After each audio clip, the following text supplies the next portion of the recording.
Hey, how's everyone doing? This is Oz with Oz Mechanics, and on today's video I got this 1992 Chevy C1500. So the issue with this Chevy right here, as customer complaint was after he left it overnight, he would go to the truck and try to turn it on, and guess what?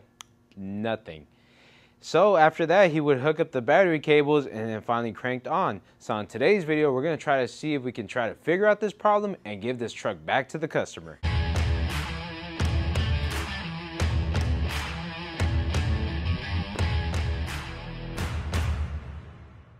Alright, so first and foremost, what we're going to do, we're going to try to do a parasitic draw test, and what I'm going to be using is going to be my Varus, and on top of that, we're going to have our low amp clamp. But I can tell you one little small thing right now. I have the key on the off position, and I can already hear noise coming from the back.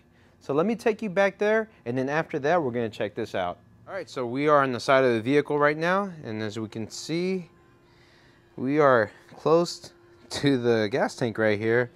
And this is where I'm actually hearing the humming coming from. What we can do, we can open this up, see if we can hear it. And I'm telling you, if we get close, I can hear it right there. But let's go a step further, and let's go underneath the truck. And for sure, this is where our noise is coming from. I'll get my speaker right here.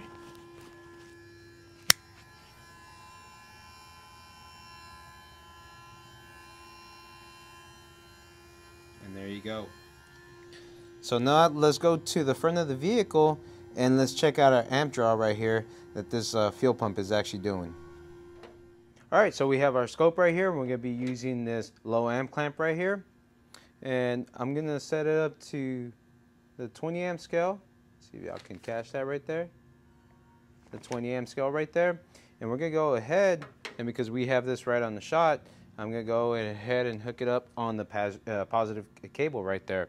Like I said, current, it can be positive or negative, either or, but we have our cables right there and it's right on the shot. So let's go ahead and hook that up. If we get it on the wrong polarity, it's going to go on the opposite side. So let me show you how that's going to look. See, that's up and that's down. So we can't even see that going on the other side. But, oh my God, this is high right here.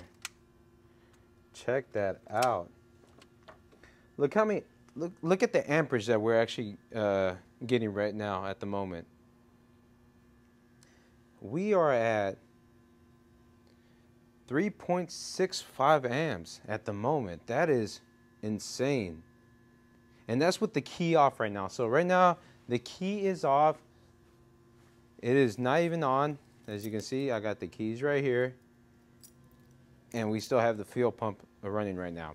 So what we're going to do, we're actually going to get a wiring diagram, and we're going to check this out, and we're going to look at the circuitry. And then after that, we're going to see what we can find. So let's get this wiring diagram and see how this circuitry looks. Alright, so we have our wiring diagram right here. And if we look closely, this is going to be our fuel pump relay. And this fuel pump relay actually powers up, and I'm pretty sure all Chevys have the same wiring from new to old. This gray wire is going to be the power feed going to our fuel pump. So we run this up right here. Check that out. That goes to our fuel pump. And then on top of this, this kind of splices into this hot fuel handling module, and as well our fuel pump feed fuse.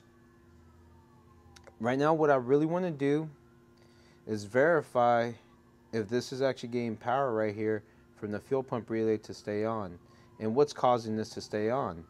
So we can go to this fuel pump relay and start checking out our powers and grounds, and if we have any control that's staying on. Alright, so right now this is where our fuel pump relay is going to be housed at, and our fuel pump fuse right here.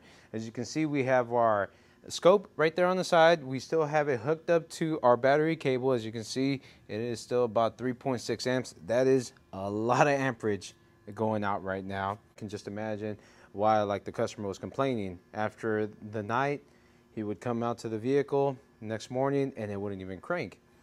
All right, now what we want to do, we're going to take off these little plastic nuts right here. All right, so we have 2 of those little plastic nuts. Once we remove those, we're going to be exposed to this right here. And so you can see that right there.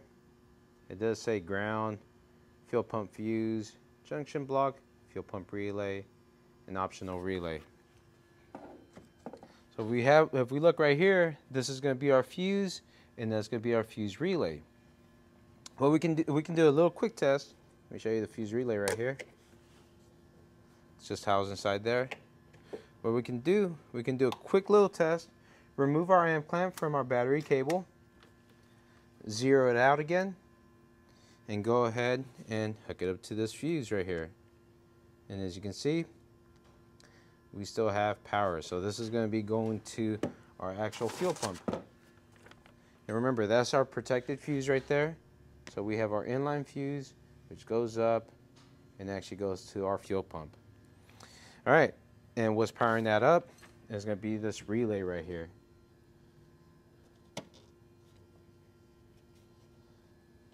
And what we can do a simple little tap test.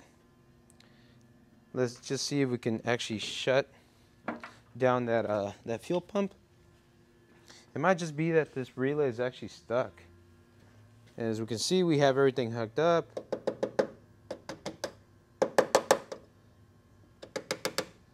Nothing from there. But we're going to go ahead and we're going to remove this relay or disconnect it just to see what we get.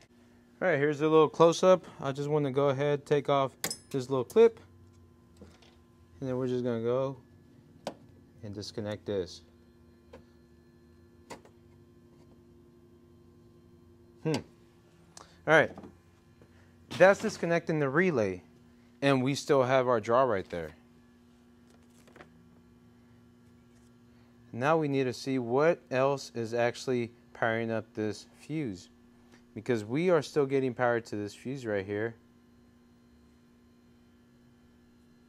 Can it be our fuel pump pressure switch?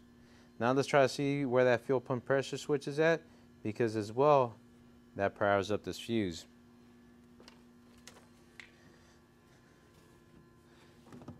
As I can show you something right here, we can just disconnect this fuse and bam, no more humming noise. Now let's find this fuel pump oil pressure switch and see what's going on right there. All right, before we get to the video, I just want to let y'all know that we're going to do another giveaway once we hit 46,000 subscribers, and hopefully one lucky subscriber can win this brand new Scanner Danner book. So this is a brand new Scanner Danner book. As you can see, it's closed up, and he sent it to me so I can give it to one of you out there. To win this right here, what you need to do is just comment down below and put hashtag OzGiveaway. But what I need you to do so I can get everyone there, I need y'all to put hashtag OzGiveaway all together and then lowercase. And I'm going to choose one winner once we hit 46,000 subscribers. So good luck to the one that wins this, and let's get back to the video. All right, so I did find my old pressure switch, and if we look back here, let's see if we can get to it. It is right underneath the distributor. So let me put my finger right on it. It's right back here. And let's see if we can do a little test. I just want to disconnect it. And what I want to do is have our scope right there and see what happens. All right, so I'm trying to catch all this right here. Look at that. So I disconnected my connector, put it back in. Let me disconnect it and put it back in. How crazy is that? So our old pressure switch is causing our actual drain right there. There's probably a short inside, and I want to actually check it out. So what we're going to do, we're going to go right back here, and we're going to see if we can switch it out. All right, so let's talk a little bit about this old pressure switch. Why is it causing the fuel pump to actually stay on? So to get a little bit into it, let's just talk about why this is actually integrated to the fuel pump. So the reason that this is integrated to the fuel pump, let's just say the fuel pump relay actually went bad. this is going to be like another switch right here. So whenever you turn on the vehicle or try to crank it over, it builds up fuel pressure and it actually closes off and then feeds power to the actual fuel pump. So what's going on now?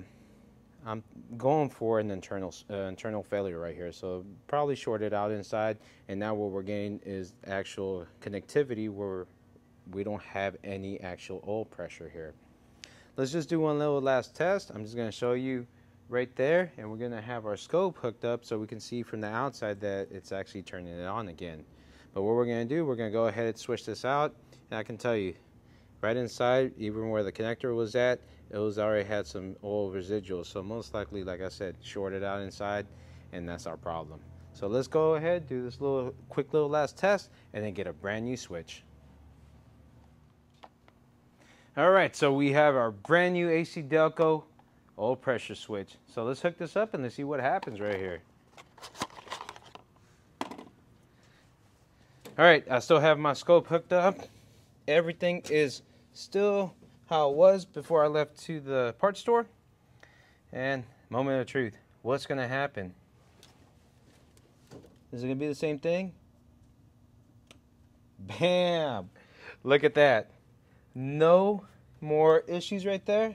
We can take this off, put it up here, get our old one, give it another try.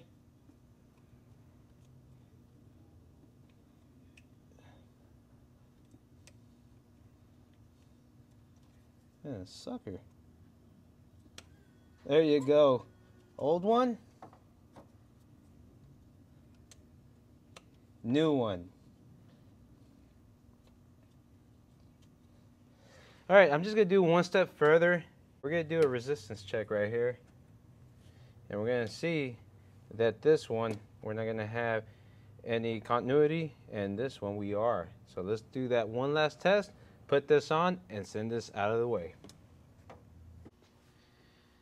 All right, I know this is just kind of beating the dead horse, but we're just gonna go ahead, do our little last test.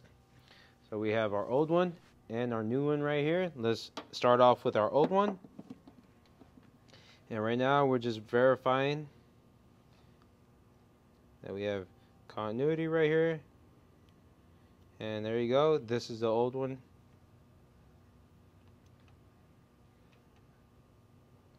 Check that out. And if we go to our new one right here, make sure that we connect these right. Look at that. Nothing. So that is going to be the call right there. We are having a shorted oil pressure switch that's keeping the fuel pump on. That is crazy, I know. Now let me try to explain this to my customer. Don't forget, if you do like this video, put a big thumbs up. And as well, remember, we're still doing the giveaway. So like I said in the middle of the video, don't forget to put Oz giveaway so you can win that Scanner Danner book. So it's going to be hashtag Oz giveaway so you can win that Scanner Danner book. I just want to wish everyone good luck, and we'll see you on the next one. All right, first and foremost, what we want to do a parasitic draw test. So what I'm going to be using right now is going to be my Varus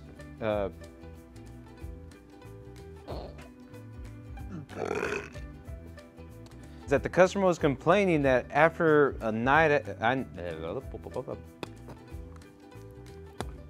is it, little thing? After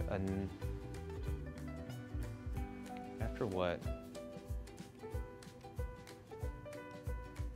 After leaving the vehicle, causing it the. All right, so let's talk about this oil pressure switch and why is it causing the oil. All right, so let's talk about this oil pressure switch and let's talk about why it is causing the fuel pump to actually turn it on. All right, so let's talk about this oil pressure. All right, let's talk about this oil pressure switch and let's see. What they're using is kind of like a little safety mechanism. All right, so that's keeping the fuel pump on, especially when there's no fuel pressure, oil pressure.